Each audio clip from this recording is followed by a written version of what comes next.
Good afternoon, parents. This is Kiran Swarnakar. Good afternoon, parents. This is Pallavi Gautame. So, today we will know about National Education Policy 2020. So, the vision of this policy are to develop an education system deeply rooted in Indian ethos, which has the capability to provide high quality education to compete in the global world.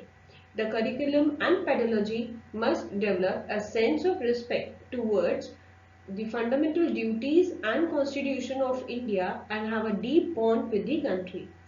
Develop a sense of pride and respect for the country and be responsible for human rights, sustainable development, global well-being, thereby reflecting a truly global citizen. It means the policy is focusing on overall development of a student where student can know their fundamental duties and can know the constitution of India, and also they know the value of their constitution and can respect properly. Then it focuses on socio-economical disadvantages group where the gender identities, socio-cultural identities, geographical identities, disabilities, socio-economic conditions, all these can be merged or all these cannot be ignored. Means the policy is focusing on disadvantaged groups as well, जहाँ पर अगर कोई migrants भी हैं तो उनकी studies का कहीं भी लॉस नहीं होना चाहिए, किसी की कल्चरल सोशो कल्चरल आइडेंटिटी की वजह से उनकी स्टडीज़ को लॉस नहीं होना चाहिए। सब चीज़ों को हर टाइप के ह्यूमन बींग्स को यहाँ पे कंसिडर किया जाएगा न्यू नेशनल एजुकेशन पॉलिसीज़ के अंदर। देन उनके जो पेडोलॉजिकल स्ट्रक्चर था बच्चों का अभी तक वो भी चेंज किया गया है, जहाँ पे उनकी जो फाउंडेशन स्टेज होगी आप देख पा रहे होंगे फाउंडेशनल स्टेज 5 इयर्स। मीन्स बच्चों के जो फाउंडेशनल स्टेजेस होते हैं nursery KG1 KG2 class 1 class 2, ये उनकी फाउंडेशनल स्टेजेस में आएंगे जहाँ बच्चे मल्टी लेवल की एक्टिविटीज कर पाएंगे, उसी पे बेस्ड उनकी करिकुलम रहेगा। Then they have preparatory stage which will start from class 3 to 5. 3 to 5 again उनका playful activity based learning process होगी जहाँ वो लोग discovery कर पाएंगे, and again activity based उनका academic structure रहेगा। Then after that the preparatory stage will be class 3, 4 and 5.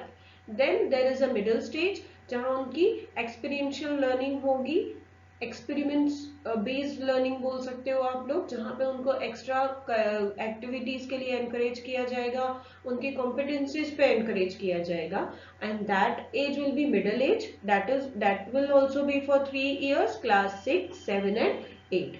After 8 there will be secondary stage जहाँ पर क्लास 4 सेकेंडरी स्टेज रहेगी जो 4 इयर्स की रहेगी।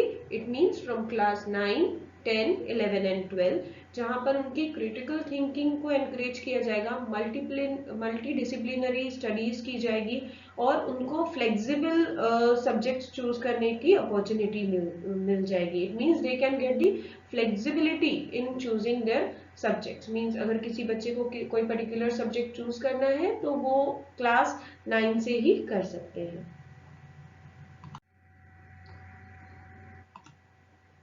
देन उनकी जो टीचिंग लर्निंग असेसमेंट प्रोसेस है वो कॉम्पिटेंसी बेस्ड हो जाएगी, तो मैम उसके बारे में अभी बताएंगे। इट मीन्स की आतापर्यंत आपण बघितलं की पुस्तकं त्याचा भार जो होता तो भरपूर प्रमाणात होता, पण एवढा अभ्यास करणं मुलांना शिक्षकांना दोघांनाही कठीण होतं। तोच अभ्यासक्रम आता आपल्याला छोट्या प्रमाणात करून दिलेला आहे। म्हणजेच काय होईल की आपल्याला सहज आणि सोपं शिकण्यासाठी ही जी नवीन पॉलिसी आली आहे याचा फायदा होईल।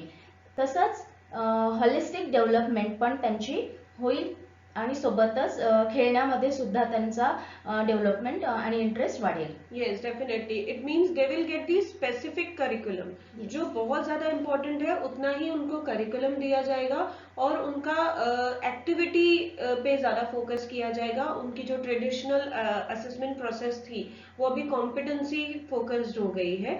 उनको स्पोर्ट्स और आर्ट्स जैसी चीज़ों के लिए भी डेवलप किया जाएगा. उनकी डेवलपमेंट पे ध्यान दिया जाएगा सो दैट बच्चों की जो डेवलपमेंट है वो पूरी होलिस्टिक हो, ओवरऑल हो. मीन्स सिर्फ अकेडमिक तक सीमित ना होकर ओवरऑल डेवलपमेंट पे ध्यान दिया जाएगा. Then when it comes to language, जब कोई बच्चा मदर टंग में कुछ सीखता है तो वो नॉलेज उनके लिए ज्यादा, बोल सकते हो वो लॉन्ग लास्टिंग उनके पास वो नॉलेज रहता है. लाइक मैम ने अभी मराठी में बताया, मैं हिंदी में भी बोल रही हूँ, इंग्लिश में भी बोल रही हूँ. It means I am using 2 to 3 languages for taking this orientation programme. Right. So जब हम बहुत सारी लैंग्वेजेस में बोलते हैं या फिर उन लैंग्वेजेस में बोलते हैं जिससे हम हैबिचुअल है, जो लैंग्वेजेस हमारे लिए फेमिलियर है, तो वो नॉलेज हमको गेन करने के लिए फिर कुछ हर्डल्स नहीं आते हैं. So similarly will happen here also, like students will get the knowledge in their language, in their mother tongue. They will get in state level language, that is Marathi for us, then English and Hindi also. Means knowledge gain करने के लिए language should not be the bar for them. Then जो उनका report card होता था बच्चों का, वो सिर्फ एकेडमिक तक रिलेटेड ना होके it will be 360 degree report card. It means students का जो इवैल्यूएशन होगा वो cognitive, affective and psychomotor domain से क्रॉस होके निकलेगा. इट मींस उनकी सिर्फ एकेडमिक का रिपोर्ट ना मिलकर आपको उनकी ओवरऑल डेवलपमेंट का रिपोर्ट कार्ड मिल जाएगा. देन उनके जो assessment and tracking progress school years जो थे वो भी अभी चेंज हो गए हैं. लाइक 10th और 10th पे ही सिर्फ फोकस ना करके 3rd ग्रेड में, देन 5th ग्रेड में, देन 8th ग्रेड में उनकी बोर्ड एग्जाम्स बोल सकते हो आप या असेसमेंट्स बोल सकते हैं, वो उनका कराया जाएगा. इवन जो 10th 12th की उनकी बोर्ड एग्जाम्स थी जो एग्जिस्टिंग अभी है, उन सब पे भी इम्प्रूवमेंट कर और जो बहुत ऐसा इम्प्रूवमेंट किया जाएगा कि जो उनको कोचिंग क्लासेस की भी जरूरत ना पड़े और उनका डेवलपमेंट उनके स्कूल्स में ही हो जाए. Means student will not no need to go for extra classes to learn anything. Now there are key features of the pedology. National education policy के अकॉर्डिंग यहाँ पे कुछ की फीचर्स है जो हमें यहाँ पे फोकस किया जा रहा है. वो है competency based education. It means बच्चों की कॉम्पिटेंसीज पे ज्यादा फोकस किया जाएगा, उनके लर्निंग आउटकम्स पे फोकस किया जाएगा. Means whatever teachers are teaching, वो सिर्फ टीचिंग करने तक ना होकर उससे लर्निंग आउटकम क्या मिलता है वो भी रेगुलरली चेक किया जाएगा. Then integrational of subjects. It means वहां पे एक्स्ट्रा सब्जेक्ट्स को इंटीग्रेट किया जाएगा. आप बोल सकते हैं ICT means computer based subjects, then sports subjects, then you can also say that story telling के थ्रू उनको एक्स्ट्रा समझाया जाएगा. तो extra subjects will be added in their sessions. Then development of scientific temper. Even बच्चों के बोल सकते हो बिहेवियर और वैल्यूज और उनके अंदर पेट्रियोटिज्म की फीलिंग्स होनी चाहिए. Then sacrifice they should know, non violence behaviour या ऑनेस्टी, ये सारे वैल्यूज उनके बिहेवियर में इनकलकेट किए जाएंगे with new national education policy के थ्रू. देन उनकी जो सब्जेक्ट लर्निंग है उस पर ध्यान दिया जाएगा. उनकी curricular, co curricular, extracurricular activities पे फोकस किया जाएगा. Then they will have their academic and vocational learning processes, science and humanities learning processes. Similarly sports, art, academics सारा कुछ कंपाइल करके उनका सिलेबस और उनके जो लर्निंग प्रोसेस है वो फॉलो की जाएगी. देन जैसे अभी भी बच्चे डिजिटली ही पढ़ रहे हैं, उनका जो एम्फेसिस होगा इस पॉलिसी का ये एम्फेसिस है कि वो डिजिटल लिटरेसी के टूवर्ड्स ज्यादा फोकस करेंगे. Like students will know the coding और उनको कंप्यूटेशनल थिंकिंग की भी learning कराई जाएगी. Then there will be ethical and moral reasoning as well, so that student can get the overall development in digital form as well, because अभी technology का जमाना है तो बच्चों को ये सारी चीजें आना बहुत ज्यादा इम्पोर्टेंट हो चुका है. Then promotion of multilingual teaching होगा, जैसे मैम ने कहा कि लैंग्वेज का भी बहुत फर्क पड़ता है बच्चों पे. राईट मॅम, जसं आपण बघतो की बरेच वेळेला मुलांना लँग्वेजमुळे कधी कधी ते घाबरतात इंग्लिशमध्ये बोलायला, किंवा त्यांच्या जर काही क्वेरीज असतील तर ते सांगू शकत नाही. तर या नवीन पॉलिसीमुळे मला असं वाटतं किरण मॅम की निश्चितच मुलांना सोबतच टीचर्सला सुद्धा याचा चांगला फायदा होईल आहे. यस, जो लैंग्वेज हम घर पे यूज करते हैं, अगर वही लैंग्वेज में बच्चों के कंसेप्ट समझाए जाएंगे, सो कोई बार नहीं रहेगा कि मुझे ये लैंग्वेज होने की वजह से ये नहीं समझी. So it will go smoothly. बच्चों के कंसेप्ट पे फोकस किया जाएगा इंस्टेड ऑफ लैंग्वेज, आप बोल सकते. राइट, मीन्स लैंग्वेज पे फोकस ना करके उनको कंसेप्ट समझ में आया कि नहीं, इस पे ध्यान दिया जाएगा. Then there will be 10 bagless days जो वोकेशनल एजुकेशन के लिए होगा. जैसे हमने बताया 6th ऑनवर्ड्स उनको अपनी चॉइस की फील्ड्स को चूज करने का मौका मिलेगा, अपनी चॉइस के सब्जेक्ट्स चूज करने की अपॉर्चुनिटी मिलेगी. So there will be, you can say, मस्ती की पाठशाला होगा every Saturday. Then no school dropouts bring children back to school. किसी भी तरह के स्टूडेंट को स्कूल से निकलने की नौबत ना आए, इस चीज पे भी ध्यान दिया जाएगा. देन अब कुछ रिस्पॉन्सिबिलिटीज पेरेंट्स को भी दी गई है इस पॉलिसी के थ्रू. Like parents should try to identify, parent को ये भी आइडेंटिफाई करना है कि बच्चे के अंदर कोई फिजिकल डिसेबिलिटी तो नहीं है, लर्निंग डिसेबिलिटीज तो नहीं है. लाइक उनको रीड करने नहीं आ रहा, लिखने नहीं आ रहा, बोलने नहीं आ रहा, ऐसा कुछ अगर प्रॉब्लम आता है, अगर वो अर्ली डिटेक्ट होता है, मीन्स उस पर जो है अर्ली काम हो सकता है, उस पर अर्ली हम हेल्प कर सकते हैं. So in National Education Policy 2020, parents should, it is given responsibility to parents also to identify the disabilities or any kind of problem if student is facing or their child is facing. If it is detected early, it means it will be resolved early.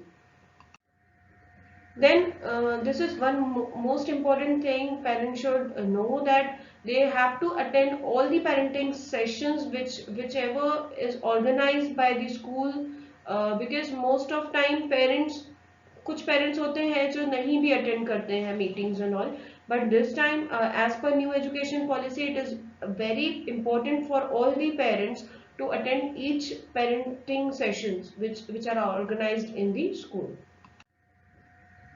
Then parents are expected to work closely with school to deal with substance abuse, sexual orientations and other adolescence issues.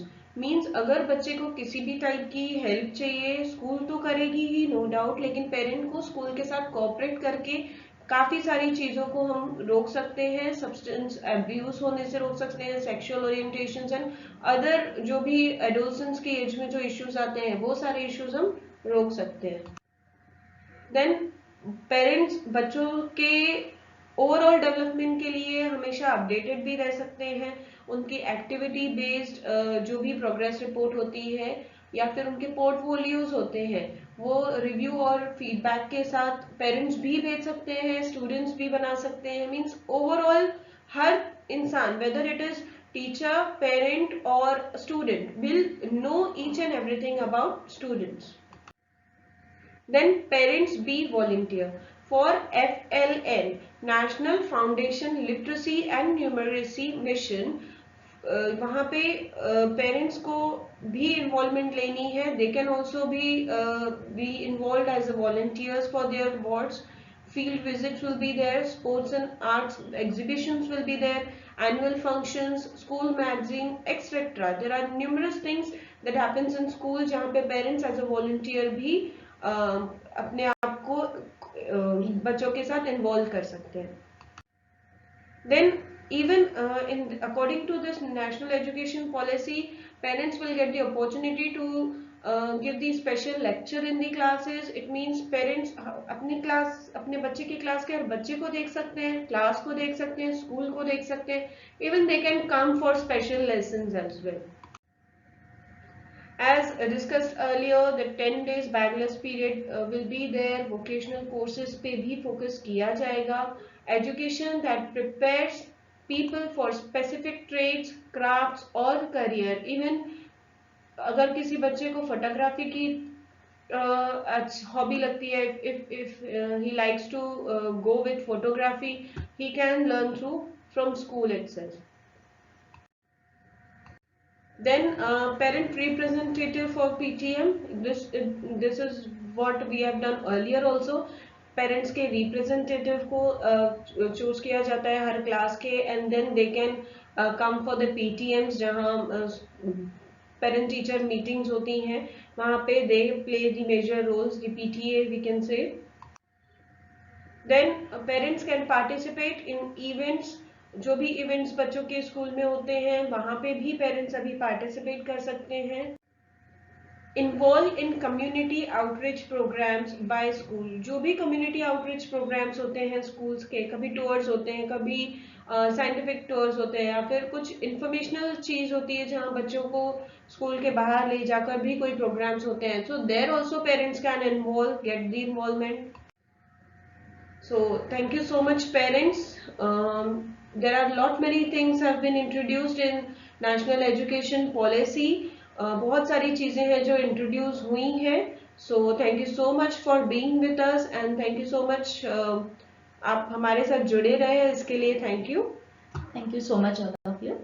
Yes, so thanks.